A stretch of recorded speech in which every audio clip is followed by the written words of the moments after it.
என் செந்தமலை காக்க ஒரு சேனை உண்டு என்கிற வசனம் இருக்கு பாருங்க. உண்மையிலே ஹேட்ஸ் ஆஃப். அதுல மாற்றுக்கிறதே கிடையாது. இந்தி திணிப்பில் தமிழ்நாட்டில் 1963 64 காலகட்டத்தில் என்ன நடந்துச்சு, அதை கல்லூரி மாணவர்கள் எப்படி கையாண்டாங்க, இந்தியை ஏன் தமிழர்கள் எதிர்க்கிறாங்க. நாங்கள் இந்தி காரங்களையோ இந்தியவோ எதிர்க்கல, ஆனால் இந்தி திணிப்பைத்தான் எதிர்க்கிறோம்.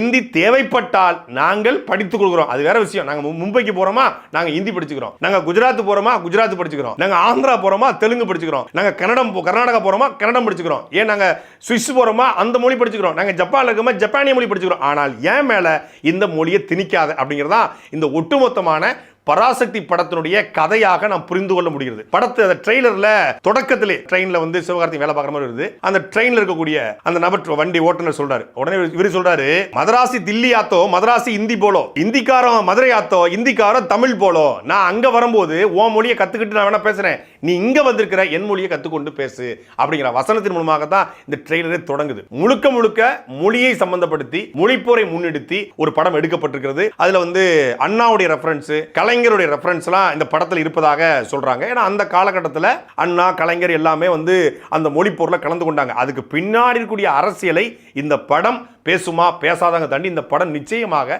ஒரு பெரிய விமர்சனத்தை உருவாக்கும்.